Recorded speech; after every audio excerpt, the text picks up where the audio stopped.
राम की जय। जय शिव, जय गोरक्ष। मेरे पास कई लोगों के फ़ोन आते हैं, जैसे जुड़े हुए लोग काफ़ी पुराने हैं। वैसे तो आए हुए स्थान पे उनको एक एक साल हो जाता है, 6-6 महीने, पर कोई भी समस्या खड़ी होती है तो फ़ोन आ जाता है, गुरुजी क्या करें, काम में फंस रहे हैं, वहाँ गए थे, ये वो। जब आप भले ना आए, पर मेरे को ये मत कहा करो मैं वहाँ फंस गया, काम में था, ये था।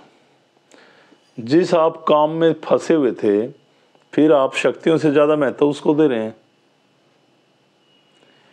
24 घंटे हमारे पास है, ये पहले मैं आपको समझा चुका हूँ। एक समय हमारे कारोबार का, नौकरी करते हैं, कोई भी बिजनेस करते हैं या पढ़ने वाले बच्चे हैं उनका 8 घंटे हमारे सोने के, 4 घंटे खाने पीने के, बच्चों में तो 2 घंटे तो हम परमात्मा को जरूर दें अपने घर में हर रोज़। सप्ताह में 1 दिन दें और 12 महीने में 1 महीना परमात्मा के नाम का जरूर निकालें। और हम जितने भी खाद्य सामग्री हमारे घर में हैं, हम सुबह सुबह चूल्हा जलाते हैं तो परमात्मा के नाम का भी कुछ न कुछ, परमात्मा मांग नहीं रहा, पर परमात्मा के नाम का पहले जब भी चूल्हा जले, रसोई शुरू हो, उसके नाम का भोग बनाए, क्योंकि ये सब उसी ने दिया। ये हमारी आस्था है, ये नहीं है कि भोगी हो गया भगवान, आस्था। क्योंकि मैं इसी पे आगे चल के आपसे बात करने वाला हूँ। आप कोई भी कमाई करते हैं, एक दिल दिमाग में निकाल लें कि आपकी कृपा से मेरा जीवन ठीक है, मैं जो भी कमा रहा हूँ उसमें हिस्सा आपका भी है, तो परमात्मा का भी एक अलग दान में डालें। तो जो मैं कह रहा था, मेरे पास फ़ोन आया, गुरुजी ध्यान तो बहुत दिन से लगा रहे हैं पर फ़ायदा नहीं हो रहा। तो मैंने पूछा क्या फ़ायदा नहीं हो रहा और किस फ़ायदे के लिए आप ध्यान लगा रहे हैं। उसने कहा गुरुजी कारोबार में वो बात नहीं हो रही, लड़के की नौकरी नहीं लग रही, बस ऐसी ऐसी बातें कुछ। भाई आप जब हमारे से जुड़े तो आप किस लिए जुड़े थे, क्या समस्याएं लेके आप स्थान पे आए थे, गोरक्षनाथ जी की शरण में आए थे। गुरुजी बेटी को परेशानी थी, थोड़ी थोड़ी परेशानी सभी की, तो फिर बेटी को ज़्यादा थी, शादी नज़दीक थी और उसके शरीर में कोई चीज़ असर करती थी। माँ बेटी का क्या हाल है, मैंने पूछा, बेटी ठीक है। और बेटी उसके बाद जॉब भी लगी है, शादी होने के बाद जॉब लगी हुई है।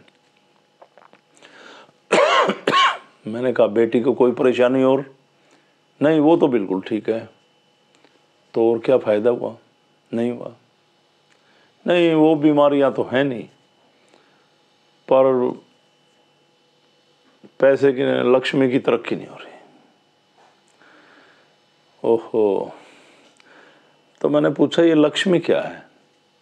गुरुजी आपको नहीं पता। भाई मेरे को तो नहीं पता जी। पैसा, पैसा तो लक्ष्मी नहीं है। मैंने कहा ये तो माया है,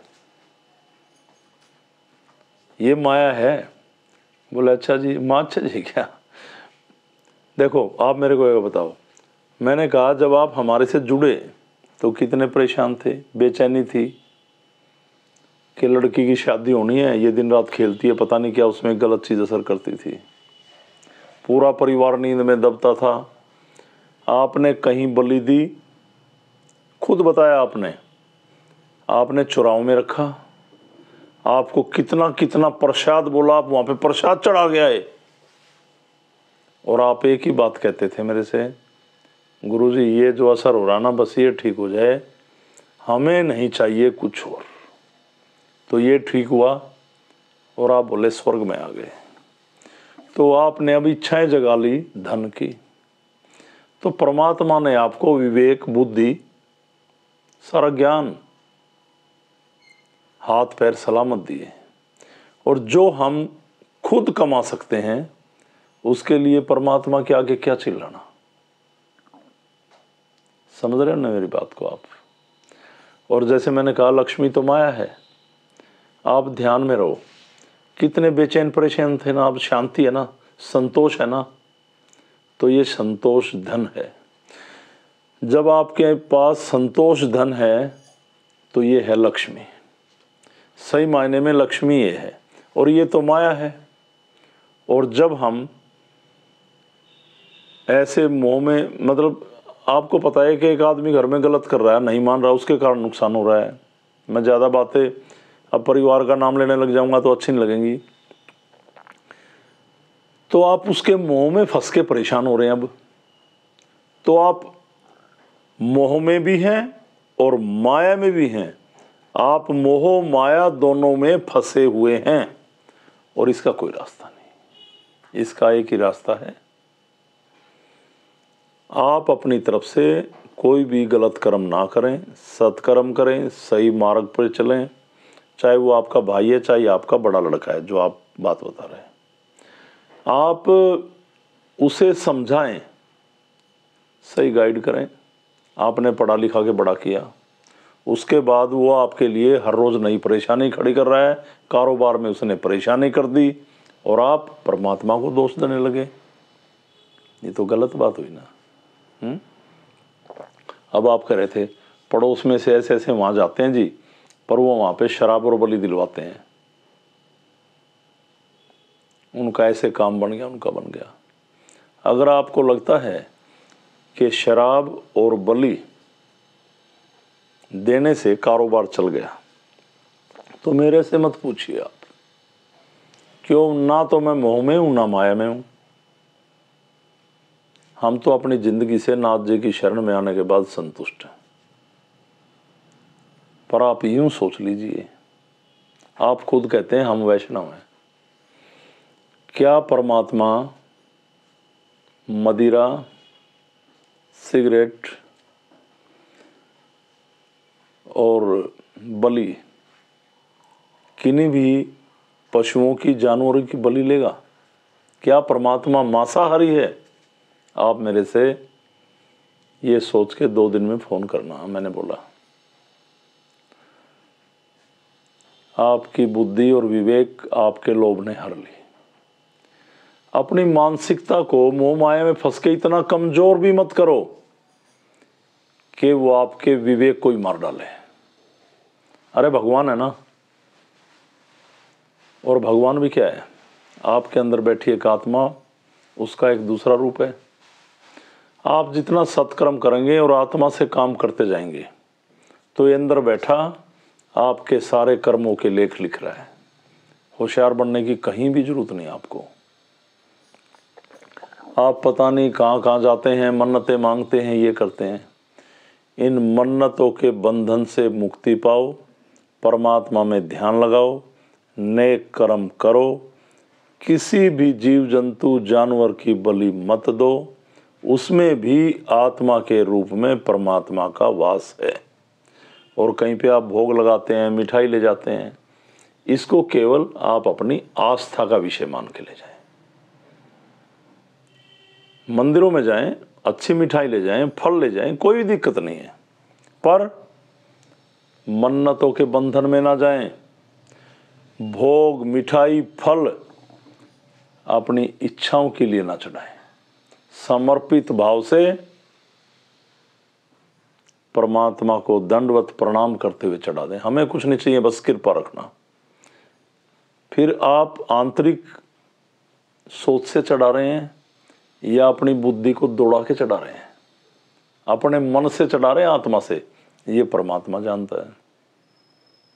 तो ध्यान रखें इन बातों का।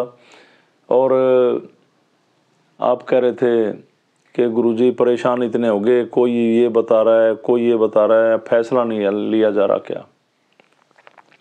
अब आप मेरी एक बात को और मान लो। आप कह रहे हैं फैसला नहीं लिया जा रहा, तो किसी आदमी ने आपको रास्ता बताया ना कहीं का? आपने काफ़ी देर बात की मेरे से, तो जिस आदमी ने रास्ता बताया आपने वहाँ जाना कैंसिल कर दिया। क्यों किया? आपके अंदर से आवाज़ उठी कि ये ठीक नहीं।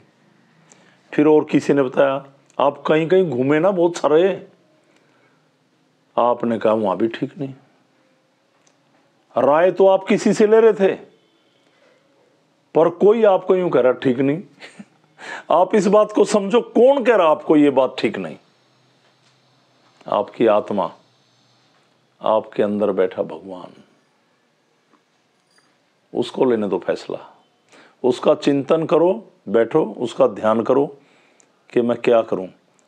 आपके अंदर ही सारे सवालों के जवाब हैं, मिल जाएंगे आपको। एकांत में बैठ के कुछ देर अपनी आंतरिक गहराई में चले जाया करो और उससे बात कर लिया करो, वो जवाब मिल जाएंगे आपको, अगर आप सही आत्मा से बैठोगे तो। ये मेरे प्रैक्टिकल है, मैं वैसे ही नहीं करा और मैं किसी इंसान को गुमराह नहीं करना चाहता। तो मेरा मेन जो सार है इस वीडियो का, जो किसी ने फ़ोन किया उसके जवाब देते देते, ये सभी लोगों के लिए है। और बैठ के सोचना, क्या परमात्मा भूख के भूखे हैं? क्या परमात्मा हुक्का बीड़ी सिगरेट पीते हैं? क्या परमात्मा मांसाहारी हैं? सोचो किस लाइन पे चल दिया आप। और नवरात्रे हैं कल से, माता की कृपा सभी के ऊपर बनी रहे।